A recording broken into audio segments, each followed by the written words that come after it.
Hello guys, good morning. Today, ipapakita ko po sa inyo kung gaano po kami ka-grateful sa aming ginagawa na monthly. Every year po to matatapos namin This is paluwagan. Yung paluwagan po namin ay para po yun sa aming mga gustong bilhin. Tapos, syempre pagka tayo naghawak tayo ng pera, lalo na ako, pagka may hawak akong pera, sige, tapos pamimigay, ganyan. Magugulat na lang kung wala na, ganon. Kaya ang ginagawa ko, giniwais lang tayo. Dahil na ako yung pera ko, sinisave ko talaga sa Pilipinas. Nilalagay ko sa bangko. Kasi pag nandito yung pera ko, mauubos ko guys, kasi sabihin ko may gusto ako, kukunin ko muna, sige nang bayaran ko na lang next month, ganun may ugali tayong mga ganun di ba? May mga ganun tayong ugali. So yun, aminado ako doon.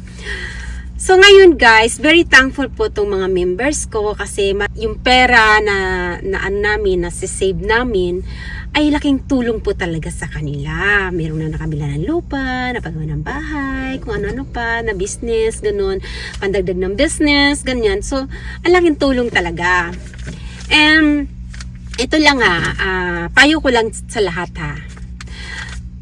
okay lang na mag-shopping tayo, okay lang na mag-travel tayo, okay lang yun. Kasi, natin yun kailangan natin yun lalo na sa mga OFW na tulad namin, no? Tulad ko, ako talaga, si Waldas talaga ako, si perang shopping, si perang travel, si perang pamigay, mga ganun lang talaga ako, pamigay, kung meron ako, ganun. So, hindi ko na talaga nawala yan sa sarili ko. Hindi ko talaga kayang pigilan yung aking ganong ugali. So, ang ginagawa ko talaga is, pagka nagsasahod ako, nagkukuha na ako agad. Nilalagay ko talaga sa bangko para at least masisave doon for your emergency fund, at saka kung may mga gusto akong bilhin akong gusto, ganun. So, hindi ko siya makukuha dahil nga wala dito, no? So, yun, pagka nauwi ako sa Pilipinas, tsaka ko siya makukuha. Ganon. Sinisip ko kasi pag nandito, sasabihin ko na naman, kukuha muna ako, di ba? Ganon. So, wala kang masisave dito. So, about naman sa mga emergency, so, isa din to kailangan natin na meron tayong insurance. Kasi ako, may insurance ako, dalawa po yung insurance ko. Actually, sobrang thankful talaga ako sa insurance ko kasi nga nung last year ako yung parang naglakad ako sa hagdan, tapos meron pa palang isang hagdan, akala ko wala na, last na yun, last na yung na yun, meron pa palang isa, so parang nadiretso ako, yung paa ko na ganon. So nagpunta ko sa hospital, and ayun, nagamit ko yung insurance ko, nabigyan ako ng 5 lapad. O, diba? Sobrang yun, magkano lang naman yung nabayad ko sa hospital. Wala pa sa 1 lapad. Ganon. Pero, 5 lapad yung na-receive ko. Diba? Sobrang thankful. Yun. Lang yun namaga lang siya, yung pa ako namaga. Pero tingnan mo naman, kung makapag-bodots pa nga ako, diba? Ang galing, diba? Magaling na kasi siya. Ayun, so maganda talaga ang may insurance. Yun lang talaga ang gusto kong i-share sa inyo talaga, no? At saka advice ko na din na talaga kayo ng life insurance talaga. Kasi hindi natin alam kung kailan ang ating aksidente sa buhay, no? And ito yung paluwagan. So, i-count natin kung magkano siya, guys. I-count natin kung magkano. Ang dami nung kapal. Grabe! Sana all na lang. Huwag na nating isahod. Itakbo ko na. Char! Ayan.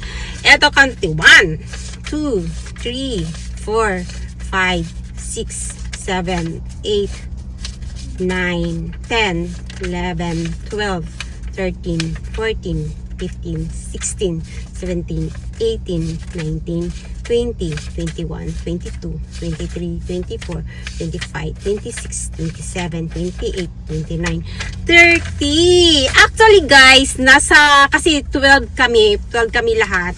Actually, 33 talaga ang masasahod niya. Kaya lang, siya po ay dalawa yung accounts niya. So, pangalawang beses na niyang sinahod ito. Ito yung palwagan namin na walang tubo. Kumbaga, nagsisavings lang kami. Kasi, kapag ikaw ang humawak sa pera mo, mauubos lang. So, kita mo na save nila yung pera nila at ito, magagamit nila na early pa, na hindi pa matapos ng isang taon, di ba? Nagagamit na nila at very thankful sila dahil yung pera na sa palwagan namin ay ang dami ng sa kanila, nakatulong. Kumbaga, may nakabili ng lupa at saka merong start ng negosyo ulit, nadagdag sa negosyo, at saka kung yung may mga basta marami na silang maganda yung namin. Kaya ito lang yung layunin ko. Kaya lagi ako nandiyan. Pero hindi po ako nagpapapasok dito sa palwagan ko nang hindi ko kilala at hindi trusted at hindi makabayad ng monthly sa palwagan. Yun lang. Thank you guys for watching and see you to my next vlog. Calling Kita TV!